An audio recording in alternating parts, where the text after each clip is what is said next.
So this video is just for fun. Don't take anything seriously from it. It's just my experience, and I'm allowed to share my experiences.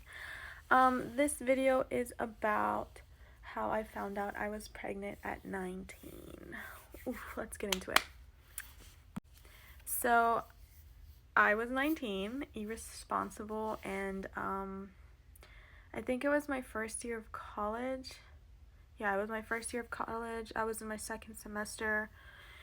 And one day I was at work and I just felt like really sick. And I was telling my coworker like, "Oh, I don't feel good. Like I just feel really nauseous." But my period's about to start, so it's not a big deal. And then she was like, "Well, what if you're pregnant?" And I was like, "No, like there's no way." So that it wouldn't leave my mind.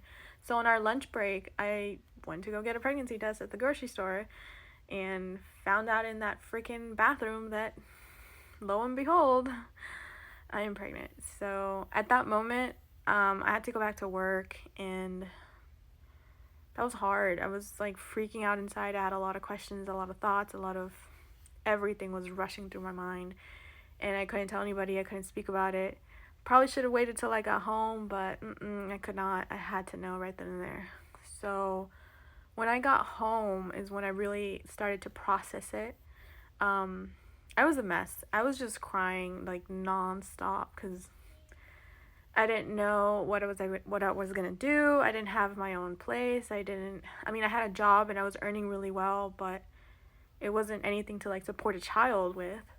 So I remember calling my best friend and just crying on the phone on FaceTime with her, basically telling her that it was the end of the world and my dad's gonna kill me and blah blah blah blah.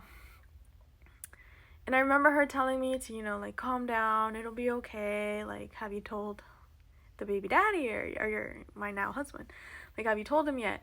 And I was like, no, like, I wanted to talk to you first because I'm just freaking out and I don't know what he's going to think, what he's going to say. I was really scared about how he was going to feel. I mean, we were in a very young relationship, very early on. It wasn't like we were ready for marriage or anything. So, I hung up on her and then I called him and I was like, hey, guess what? So, with just the sound of my voice, he already knew that it was something serious and he said, oh, you're pregnant. And I was like, yeah. And, it was hard. It was hard. I was really scared. I really thought that my life was over. And everybody's opinions were that my life was over, that I should get an abortion and that I should, I'm so young, I still have a lot of life ahead of me. I shouldn't let this, ruin my life. And I'm so glad I didn't listen to anybody. I am so glad that I listened to my own gut feeling that although I support abortion 1,000%, for me in that moment, that was just not the answer for me. So I'm glad I didn't listen, and I'm glad I didn't dig into peer pressure because it wasn't just one or two people. It was like my entire support system telling me to abort this baby that I had just found out about. And that was really hard to process. I didn't expect anybody to be excited for me or happy or congratulate me, but I didn't expect everybody to tell me to, But anyways, fast forward to almost 6 years, 5.5 years.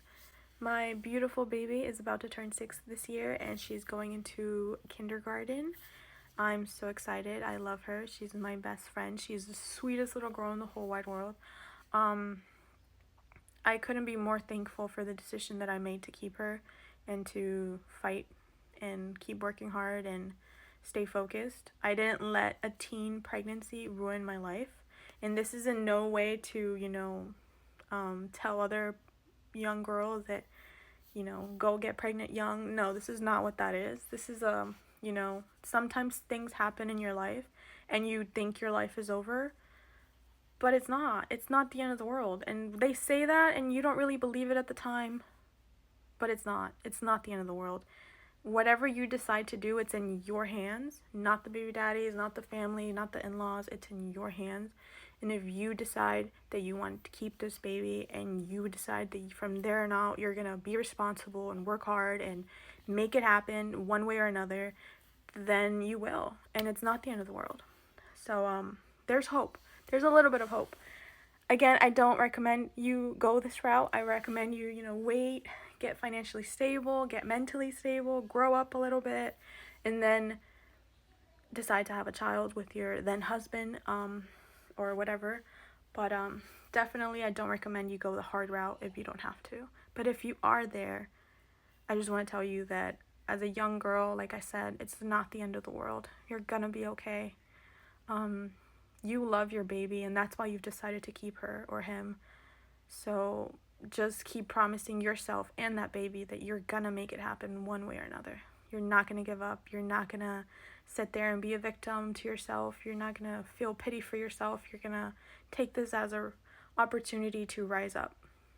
So good luck. And if anybody wants to hear anything more or advice, let me know.